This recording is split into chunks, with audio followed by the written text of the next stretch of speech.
नमस्कार मंडळी, श्री स्वामी समर्थ. सनातन धर्मात रुद्राक्ष आणि तुळशीच्या माळेला अत्यंत पवित्र आणि चमत्कारिक मानले गेले आहे.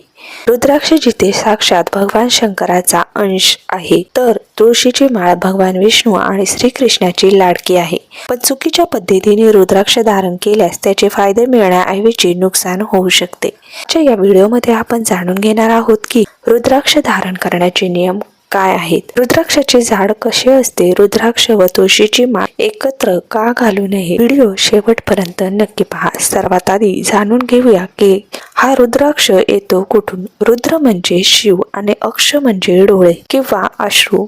पौराणिक कथेनुसार जेव्हा भगवान शंकराने जगाच्या कल्याणासाठी हजारो वर्ष ध्यान केले आणि जेव्हा त्यांनी डोळे उघडले तेव्हा त्यांच्या डोळ्यातून अनंत अश्रू जमिनीवर पडले. त्या अश्रूतूनच रुद्राक्षाच्या झाडाची निर्मिती झाली. रुद्राक्षाचे झाड प्रामुख्याने नेपाळ, भारत, इंडोनेशिया आणि मलेशियामध्ये आढळते.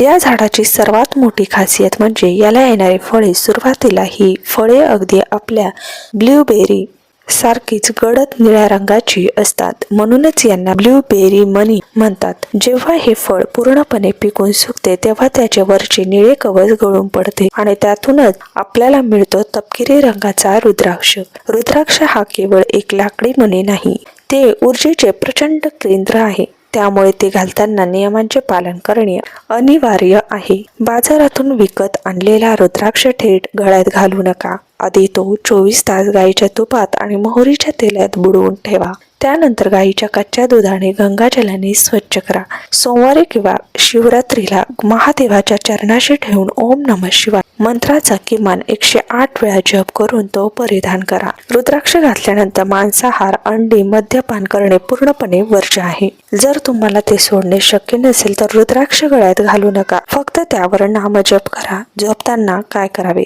तर रात्री झोपताना रुद्राक्ष काढून पवित्र ठिकाणी किंवा देवारात ठेवावा. याची 2 कारणे आहेत. पहिले म्हणजे झोपेतून शरीरातून तामसी ऊर्जा निघते आणि दुसरे म्हणजे झोपेत रुद्राक्षावर दाब पडून तो फुटू शकतो. त्यानंतर कोणाच्या निधनाला जाताना किंवा सुतक असलेल्या घरात जाताना रुद्राक्ष काढून ठेवावा. तसेच स्त्री किंवा पुरुषाने शारीरिक संबंध ठेवताना रुद्राक्ष शरीरावर नसावा. अनेक लोकांचा गैरसमज आहे की स्त्रिया रुद्राक्ष घालू शकत नाही, पण शिवपुराणानुसार स्त्रिया नक्कीच रुद्राक्ष घालू शकतात.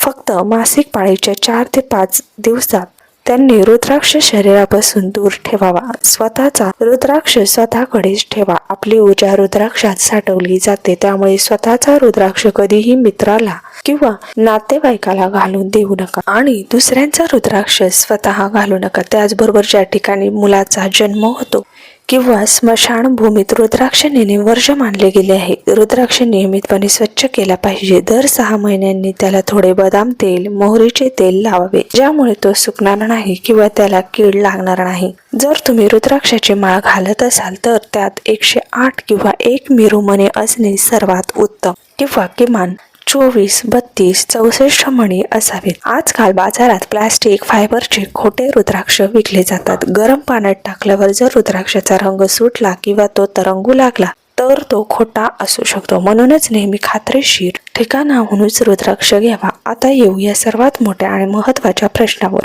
ज्याबद्दल अनेक लोकांमध्ये संभ्रम आहे. आम्ही गळ्यात रुद्राक्ष आणि तुळशीची माळ एकत्र घालू शकतो का? अनेक लोक फॅशन म्हणून किंवा दोन्ही देवांवर भक्ती आहे म्हणून या दोन्ही माळा एकत्र घालतात, पण शास्त्रानुसार आणि ऊर्जेच्या शास्त्रानुसार हे पूर्णपणे चुकीचे आहे. यामागचे कारण समजून घेऊ. रुद्राक्ष हा भगवान शिवाशी संबंधित आहे. शिव हे वैराग्य, क्रोध, विनाश, उच्च ऊर्जेचे प्रतीक आहे. रुद्राक्ष शरीरातील अग्नितत्व चक्रांना वेगाने सक्रिय करतो.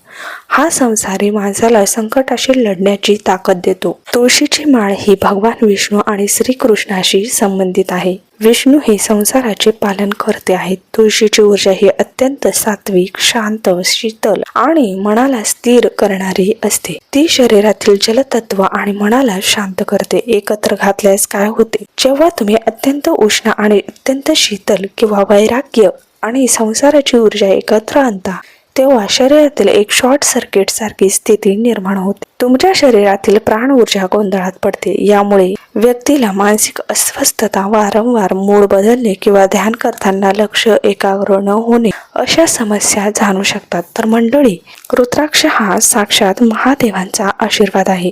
जर तुम्ही नियमांचे पालन करून तो धारण केला तर तुम्हाला मानसिक शांतता, एकाग्रता, नकारात्मकतेपासून संरक्षण नक्कीच मिळेल. तुम्हाला ही माहिती कशी वाटली मला कमेंट करून नक्की सांगा.